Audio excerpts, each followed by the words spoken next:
Canet del Penedès. Entrarem a veure una cava ben curiosa, Art Cava. Ara mateix és l'única cava que permet fer-vos el vostre propi cava. Anem-hi?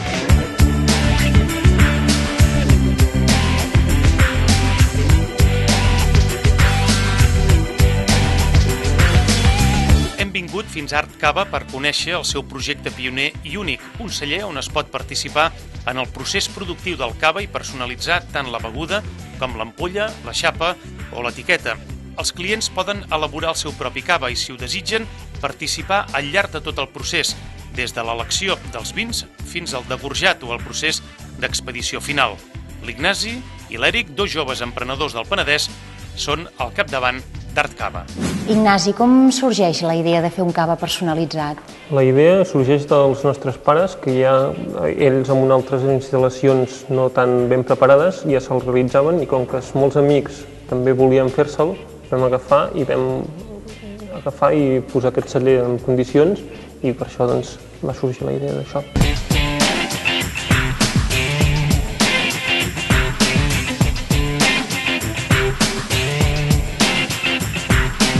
I el resultat és positiu? La veritat és que és molt positiu i n'estem molt contents, i doncs, la veritat és que inclús amb la crisi ens mantenim, que ja és molt important. Què significa exactament cava personalitzat?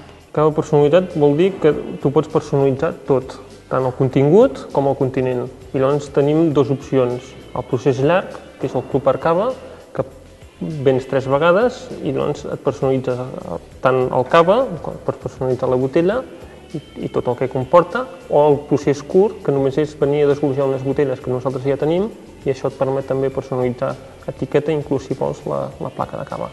El procés des de que comença fins que acaba, fins que el client se'l pot endur a casa? Mínim 9 mesos, que és el que el Consell Regulador del Cava té establert.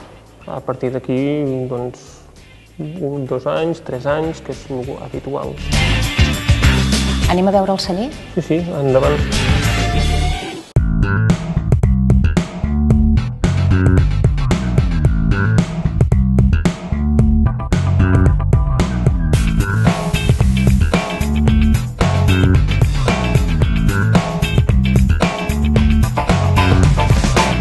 Eric, explica'm tots els passos del procés. Aquí ja ens trobem davant del procés final del que s'anomena el desgorjat del cava.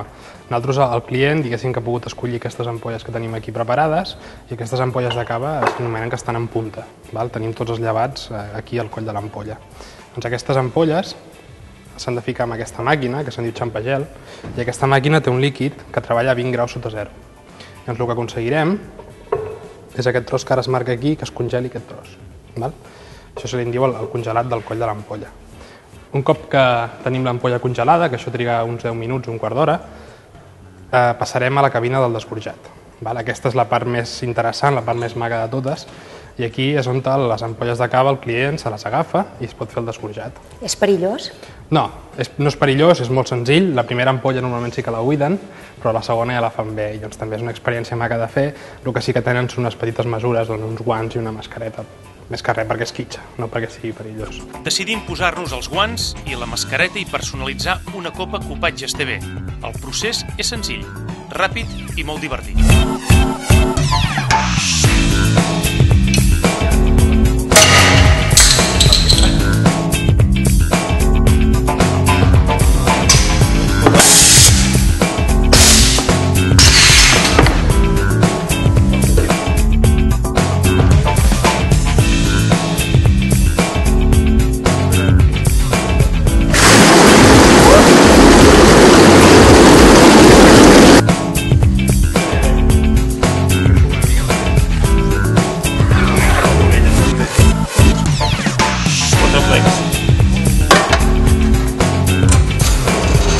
Automàticament tot acorda.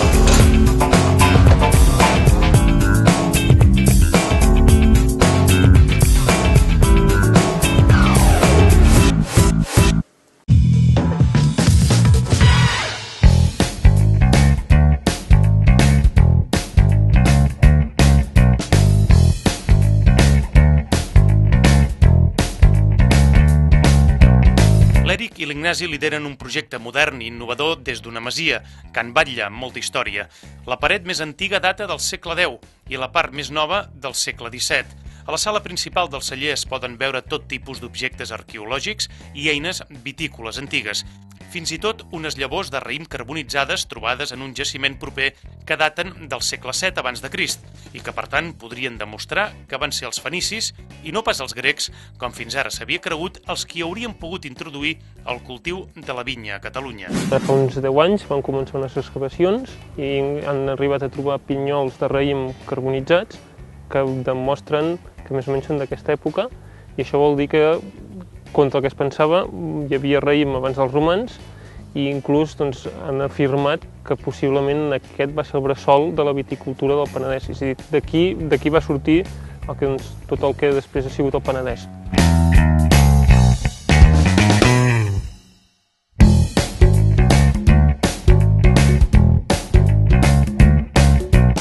Aparquem la història i baixem fins a la cava, on reposen les ampolles que esperen per ser personalitzades pels clients. Eric, segur que algun cop us han demanat alguna cosa difícil d'aconseguir, algun cava amb alguna varietat estranya, difícil o alguna anècdota que us hagi succeït. Sí, molta gent, per desconeixença, et poden demanar varietats de vi que no estan legalitzades per fer cava. Se'ls explica que les autoritzades, bàsicament, Macabeo Xarel·lo Parellada i Chardonnay, i arran d'aquí s'acaben convencent, també els acaben convencent i explicant. Una de les coses curioses va ser un grup que van venir, que eren molt jovenets, i just el primer cop que van venir a fer l'omplert, les dones estaven embarassades, i quan van venir al cap de 9 mesos, que és el mínim temps del cava, ja van venir amb tota la canalla. I això va ser una de les coses més curioses, que a més totes alhora, 4 o 5 alhora, van tenir totes la canalla al cap de 9 mesos, que és el que tenia el cava. Molt bé. I si hi hagués algú que ens està escoltant interessat en fer el seu cava personalitzat, amb qui s'ha de posar en contacte? Com ho ha de fer? Pot visitar la web, arcava.com, allà trobarà la informació dels 2 tallers que fem, del curt i del llarg, i allà tindrà el correu electrònic per ficar-se en contacte amb nosaltres, el telèfon també nostre per veure, hi ha unes dates, hi ha uns calendaris i unes llistes, i arran d'aquí els convidem a visitar-nos també si volen qualsevol cap de setmana i a veure les instal·lacions de primera mà.